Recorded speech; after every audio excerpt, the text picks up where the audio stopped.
Comment les réseaux sociaux ont complètement changé ma vie? Il y a 5 ans, j'utilisais mes réseaux sociaux comme tout le monde. Mais aujourd'hui, je vis des réseaux sociaux. J'ai pu créer des entreprises, voyager à travers le monde et tout ça a commencé avec une simple story.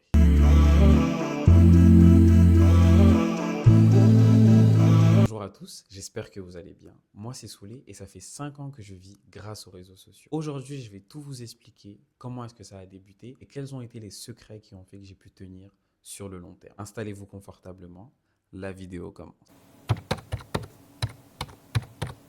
Comment tout cela a commencé? Au départ, je n'avais qu'un simple compte. J'avais Instagram de mémoire et Snap, où je partageais du contenu de la vie quotidienne uniquement avec mes proches. Des petites photos par-ci par-là, des petits souvenirs. C'était rien de très profond. En 2019, j'ai commencé à lancer un concept de story time en partageant sur Instagram tout simplement des choses qui m'avaient marqué, qui étaient drôles, des histoires qui me concernaient ou pas, afin de divertir un petit peu. J'avais quoi? J'avais 700 abonnés. Enfin, c'était vraiment quelque chose de ridicule si on prend le contexte du jour. Mais c'était marrant, c'était drôle. Et petit à petit, je voyais que certaines personnes s'abonnaient à moi uniquement pour ne pas louper les story time. Ça me faisait plaisir, mais c'était trop de travail et c'était pas forcément ce dans quoi je me voyais évoluer par la suite. En 2020, j'ai pris la décision de lancer mon premier média qui s'appelle Venez on discute. C'est vraiment un média qui me tient trop à cœur parce que c'est une chose que je voulais faire depuis très très longtemps. Et ça a été mis en place, je pense que le Covid a vraiment été un déclic pour tout le monde. Et je l'ai mis en place du coup quelques temps après. C'est un média qui est vraiment axé influence positive. Donc si ça vous intéresse de voir un petit peu mes débuts, comment je m'en sortais sur la caméra, je vous mets un petit lien juste en dessous de la vidéo pour que vous puissiez visionner mes premiers pas sur YouTube. Grâce à ce média, j'ai pu faire de belles rencontres. Donc c'est un média, si vous voulez, qui est basé sur l'influence positive. Donc j'avais envie de mettre en avant certains thèmes, valeurs, certaines choses qui me tenaient à cœur, afin qu'on puisse tous en bénéficier. J'avais ce besoin de désinfluencer, car à l'époque, l'influence était égale à la télé-réalité. Et je trouve que cette image, non pas qu'elle est péjorative, étant donné que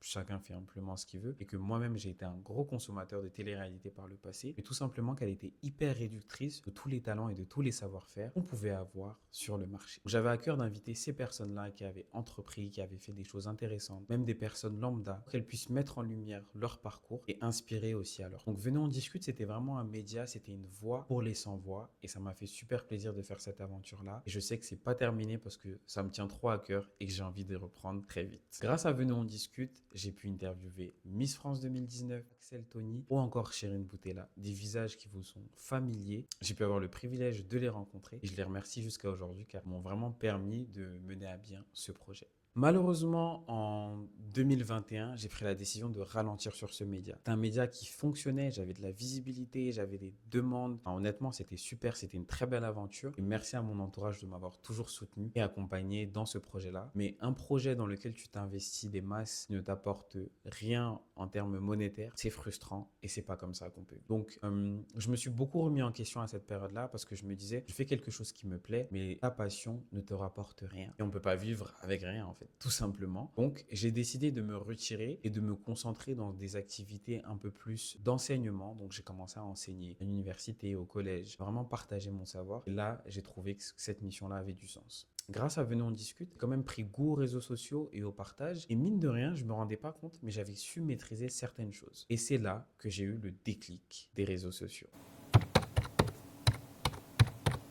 2021-22, j'ai commencé à me concentrer un petit peu plus sur TikTok et je postais vraiment des vidéos assez banales. Par exemple, moi je suis quelqu'un, je suis très axé sur la mode, sur les baskets, le style vestimentaire, j'y attache vraiment une importance. J'ai commencé à partager mes bons plans, de mes achats sur AliExpress, de mes vêtements, de pas mal de choses. J'ai commencé à partager tout ça et ça a commencé à prendre, mais je prenais jamais ça au sérieux. Puis un jour, je partage mes voyages, je partage un voyage, deux voyages. Il faut savoir, petite parenthèse, que je suis quelqu'un qui est voyagé dans près de 40 pays. Je sais que c'est beaucoup, mais j'ai à cœur de faire tous les pays du monde. Mais ça, ce sera dans une autre vidéo. Donc, parenthèse refermée. Sachant que je suis quelqu'un qui voyage pas mal, j'ai commencé à partager mes voyages et vraiment sur le ton de la rigolade. À un moment, je partage une vidéo qui s'appelle Les crevards à Londres pour montrer qu'on peut voyager avec un tout petit budget. Je poste ma vidéo et je vais me coucher comme toutes les nuits et je n'ai pas activé les notifications TikTok. C'est vraiment dans la journée que je vais sur mon téléphone et là, je vois des milliers de notifications, des centaines de personnes personnes qui commencent à me suivre, des ci, des ça. Une fois que j'atteins presque les 10 000 abonnés, je me dis, mais il y a un problème. Qu'est-ce que j'ai fait? Qu'est-ce que j'ai montré? Comment ça matrix? Le fait de se dire que tu as un peu de lumière sur toi, que c'est le contenu qui plaise alors que tu n'es personne, franchement, ça m'a fait peur. Donc,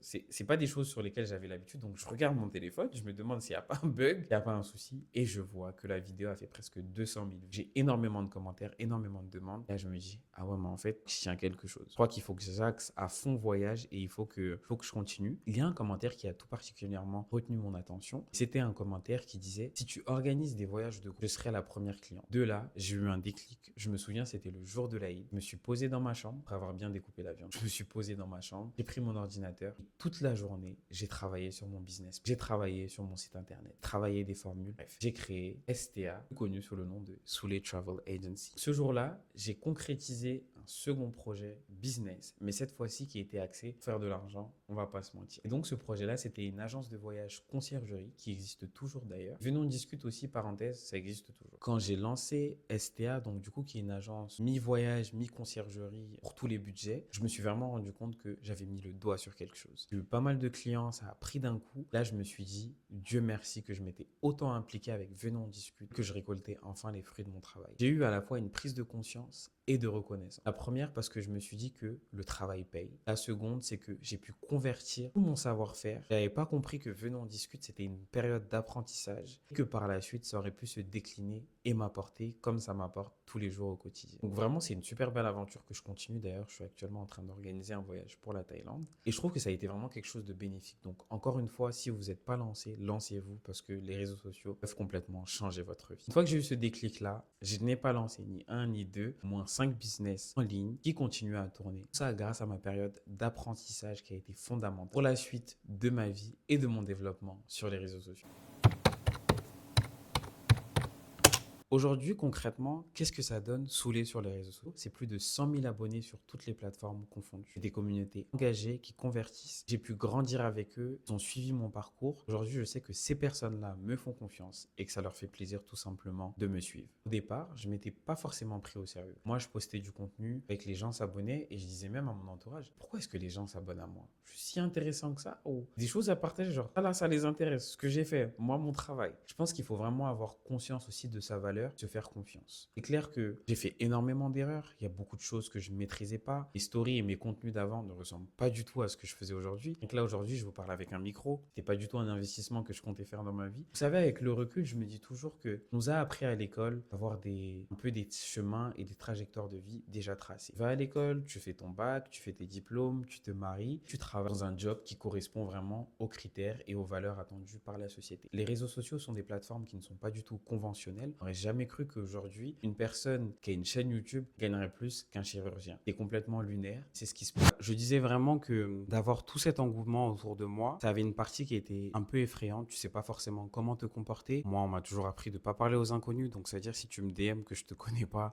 très clairement, je ne vais pas te répondre. Tu ne vois pas forcément tous les messages. Des gens qui ont des réactions aussi qui sont pas très sympas. On m'a insulté un nombre incalculable de fois. Mais je me dis que avec tout ce qui m'arrive de positif, ce n'est qu'un cheveu sur la soupe et c'est pas des choses que je vais prendre en compte. Tout simplement où j'ai vraiment appris aussi à prendre de la distance en fait et à prendre de la hauteur. Parce que je sais qui je suis, je connais mes valeurs. C'est pas un commentaire désobligeant qui va bousiller ma journée. Aujourd'hui aussi, chose très inattendue, je suis devenu créateur de contenu / influenceur. J'ai des partenariats, j'ai pu voyager grâce à ça et franchement, j'en suis énormément reconnaissant. Pouvoir vivre de ma passion et d'avoir des expériences qui sont juste incommensurables grâce aux réseaux sociaux. Tout ça grâce à Venons discuter. Pour conclure, si j'ai vraiment un conseil à vous donner, c'est utiliser les réseaux sociaux à bon escient. Je ne vous inciterai pas tous à dire lancez-vous parce que je ne trouve pas que ça soit fait pour tout le monde et qu'aujourd'hui, pour s'en sortir dans la vie ou atteindre ses objectifs, il n'y a pas que les réseaux sociaux. Donc soyons lucides sur leur utilité. Prenons cet outil-là dans le bon sens du terme. Faisons-en des bonnes choses. Mais si vraiment ça vous tient à cœur de vous lancer, si ça vous tient à cœur de partager, faites-le. Vous n'aurez pas de regret. Les réseaux sociaux, aujourd'hui, et j'insiste bien sur le aujourd'hui, sont accessibles. Ils sont surtout gratuits. Ça ne vous coûte rien de partager, de faire un test, d'échouer. Et c'est en échouant qu'on apprend de ses erreurs. Ne soyez plus seulement consommateur des réseaux sociaux et devenez acteur de votre propre vie.